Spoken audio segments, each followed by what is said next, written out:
Umpires on-field roles. In the FL game there are three field positions: lead, trail and deep trail. In order to be a level 1 umpire you need to understand how to umpire in a 2-umpire team, lead and trail. In order to work together the two umpires have different roles depending on which end of the pitch the ball is.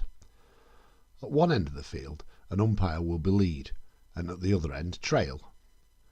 Which role you have will be determine which fouls you watch and where you stand.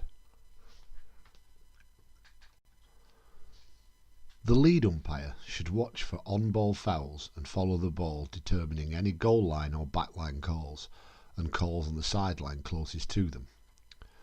The trail umpire watches for off-ball fouls, offside and the sideline closest to them. As the ball changes direction, the roles will change. As you develop as an umpire, it's important that you understand how the roles of the third umpire on the field, the deep trail. They provide another line of sight for shooting space, 3 seconds and dangerous propelling, amongst other roles. The following video by US Lacrosse shows a basic introduction to the positioning of a lead umpire.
starting, stopping and restarting the game, including the draw, after fouls and when the ball goes out of bounds.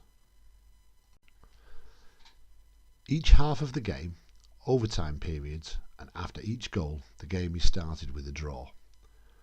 During the draw, a maximum of 5 players from each team can be between the restraining lines, and only the 2 centres are allowed in the centre circle until the whistle is blown.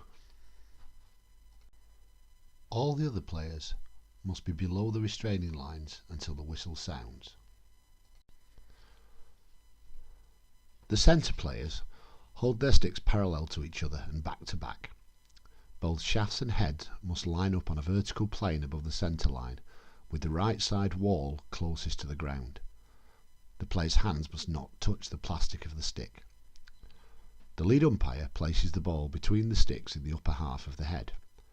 Once the ball is in position, the umpire says ready.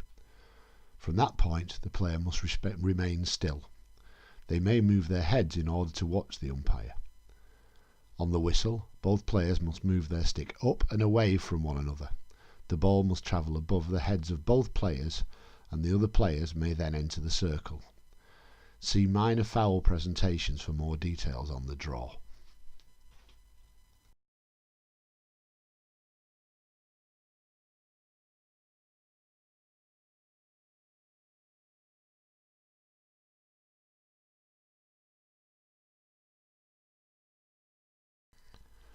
Restarting the game after a foul. If a foul occurs, a free position is awarded at the spot determined by the umpire and in accordance with the type of foul. After a major foul, a free position to the team fouled. The offending player must stand 4 metres behind the player starting with the ball, and all other players on the defending team must be at least 4 metres from the ball. Fouls inside the 11-metre fan start from the nearest hash mark, with the offending player 4 metres behind the ball and the fan cleared. Minor fouls. Free position to the player fouled. The offending player must be 4 metres away from the player with the ball in the direction from which they approached prior to the foul. Minor fouls inside the 15-metre will start on the nearest point of the 15-metre, and the offending player must be 4 metres away from the player with the ball in the direction from which they approached prior to the foul. When the ball goes out of bounds, the umpire must blow their whistle to stop play, and all players must stand. At all times, with the exception of a shot or a deflected shot, the ball is awarded to the team who didn't touch the ball last. When the ball goes out of play directly from a shot or a deflected shot, the ball is awarded to the team closest to the point at which the ball went out of play. If the umpire is unsure as to who should be awarded possession, the game is started with a throw. See FAL Rules 15. Whenever the umpire stops play, all players must stay in the field position they were in until the whistle restarts play, while the umpire moves them into a different position. If a player continually fails to follow this rule, the umpire can punish them with a card or a delay of the game call.